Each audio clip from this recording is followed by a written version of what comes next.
Hello students, today we will have lecture on immunity. What are the points? Definition, types, it is innate or acquired, and then different types like adaptive, local and herd immunity. So first we will see definition. So it is defined as resistance offered by host against microorganisms or any foreign substances. Then what are the types? So it is divided into two types mainly, innate and acquired. So innate immunity or native immunity, it is the resistance by virtue of genetic and constitutional makeup. So it is present since birth. And then again it is divided into two types, the non-specific and specific. And acquired immunity, it is also called as adaptive immunity. So it is a resistance acquired during the lifetime. It is different from the inborn. And then it is again divided into two types, that is active and passive immunity. Then we will see difference between innate and acquired immunity.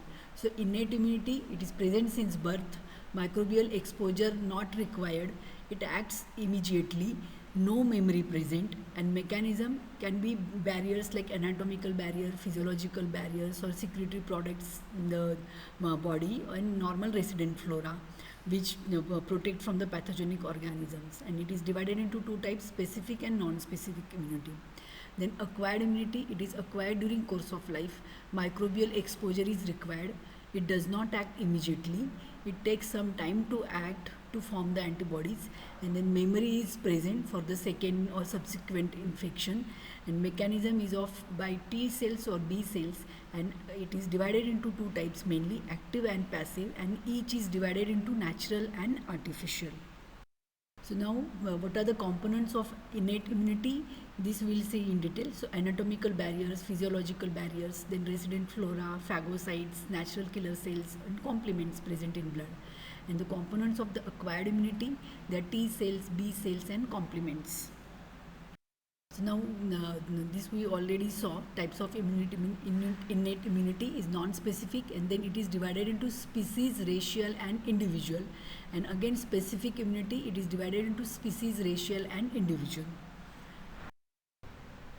Hello students, today we will have lecture on immunity.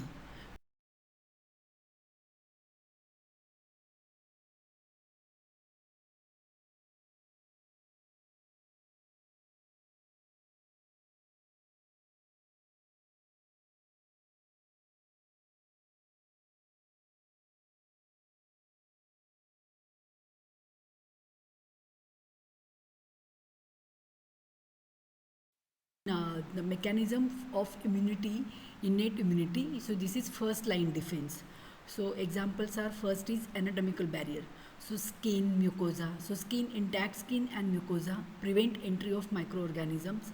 The sebum present in skin, it is antimicrobial. Then mucosa prevent entry of microorganisms. Mucus, cilia, they are present in that mucosa, propel microbes outside.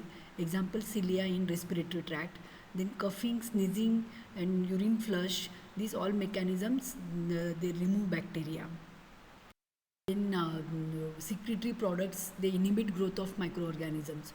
So few examples are there. So in saliva it is lysozyme, in tears it is lysozyme, in gastric juice it is HCl, trypsin and protein digesting enzymes are present in intestinal juice.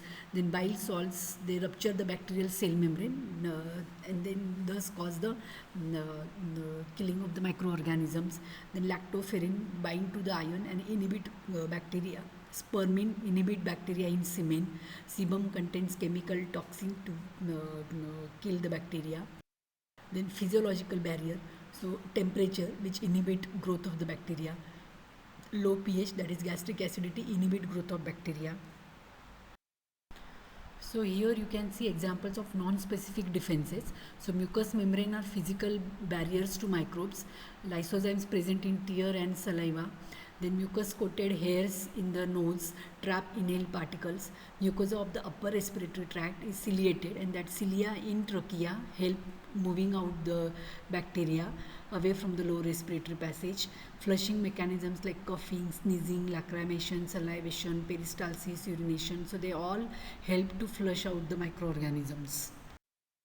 Then gastric, so that hydrochloric acid neutralizes Helicobacter pylori neutralizes acidic patient. That is why Helicobacter H. pylori grow in stomach. So blood complements iron binding proteins like lactoferrin, transferrin. So they all inhibit growth of microorganisms. Lysozyme enzyme that degrades peptidoglycans. So gram positive bacteria are more susceptible than gram negative bacteria. Then phagocytes like macrophages are chief phagocytic cells. Free macrophages wander throughout a region in search of cellular debris. Then Kupffer cells present in liver and microglia present in brain are fixed macrophages. Neutrophils phagocytic when encountering infectious material. Eosinophils are weakly phagocytic against parasitic worms. Mast cells bind and ingest a wide range of bacteria. So these all types of phagocytes, they inhibit or kill microbes. Then now we will see acquired immunity. So acquired immunity is divided into naturally acquired and artificially acquired. And naturally acquired is again divided into active and passive. So we'll see example of active and passive. So active antigens enter the body naturally. Body produces antibodies and specialized lymphocytes. In passive, antibodies pass from mother to fetus via placenta or to infant in mother's milk. Artificially acquired active antigens are introduced in vaccines. Body produces antibodies and specialized lymphocytes. And in passive, preformed antibodies in immune system, in immune serum introduced into body by injection. So now we'll see comparison of active and passive immunity. So active is produced actively by host immune system. So host participation is required in active immunity induced by immunogen or infection. It is durable and effective protection is there, and immunity effective only after a lag period. So some period is required to build up the immunity, that is production of antibodies. So that is called lag period. In passive immunity, it is received passively, so host participation is not required. Then it is in ready-made or form, it is transferred. It is transient and less effective, and immediate immunity in that lag period is not there because it is a ready-made form. So in active immunity, immunological memory present, booster effect on subsequent dose is present. The negative phase may occur because of the previous antibodies and then not applicable in the immunodeficient persons. In passive immunity, there is no memory, subsequent dose less effective, but no negative phase and applicable in the immunodeficient people. Then mechanism of immunity. So in acquired or adaptive, there is third line of defense. Then we'll see types of acquired immunity. So that we already saw. Acquired immunity is resistance acquired during the lifetime. It is of two types, active, and then active is again of two types, natural and artificial. So example of natural immunity is following natural microbial infection, and artificial is because of the vaccines.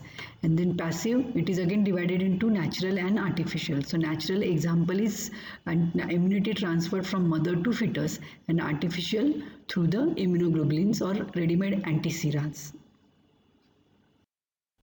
Then naturally acquired, it is clinical or subclinical infections. We already saw response to a bacterial or viral infection. Example, chickenpox, smallpox.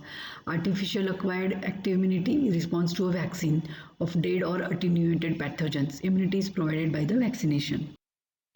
Now we'll see few vaccines. So vaccines are preparations of live or killed microorganisms or their products. So there are bacterial or viral vaccines. So and there are different types. So live vaccine, example of bacterial is BCG and viral OPV. Killed vaccine, example in bacterial is cholera, and in viral it is Salk, that is for the polio. Then subunit vaccine, it is typhi VI in bacterial, and viral hepatitis B. Then toxoid, it can be tetanus in bacterial. So now what are the components of innate immunity? This we'll see in detail. So anatomical barriers, physiological barriers, then resident flora, phagocytes, natural killer cells, and complements present in blood.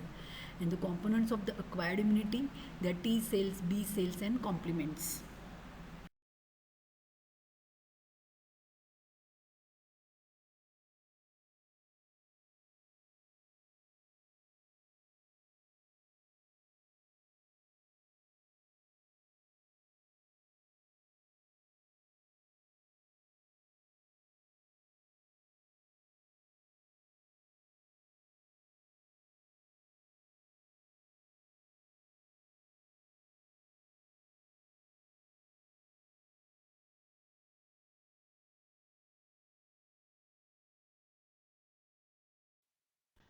Passive immunity. So, passive immunity, when ready-made antibodies are transferred to a recipient, the recipient's immune system plays no part. It is called passive. It is a only transfer of the antibodies or immunoglobulins. Then it is of two types, natural and artificial. So, in naturally acquired from mother to fetus via placenta, or the examples are breast milk, so it contains IgA and monocytes. Colostrum, it contains bifidus factors, antibodies that protect newborn from the gastrointestinal infections. Then IgG, a type of antibody that is transplacental and protects infant up to 3 months. Then artificially acquired from the injection of serum such as gamma globulin. The method of collecting an IgG from an infected immune person and transferring this immunity to an unprotected person, sometimes given to infants who are not producing enough antibodies. Example, ATS and ADS, that is anti-tetanus serum or anti-diphtheric serum. Next type of immunity is adoptive immunity. A special type of immunization is the injection of immunologically competent lymphocytes. This is known as adoptive immunity and does not have general application. Instead of whole lymphocyte, an extract of immunologically competent lymphocytes, it is called as transfer factor, can be used. This has been attempted in the treatment of certain types of diseases, example lepromatous leprosy. Then other types, local immunity, immune response at mucosal surface. Example, intestinal, respiratory or genitourinary mucosa, and it is of IgA antibody type. Herd immunity, it is overall immunity of community to pathogen. It prevents epidemic diseases. An example of herd immunity is following vaccination. So smallpox is eradicated because of the smallpox vaccination, because of the herd immunity. And then it can be example is DPT, MMR vaccines. These are my references. I think you can study from these references, and I hope you find this session useful. Thank you.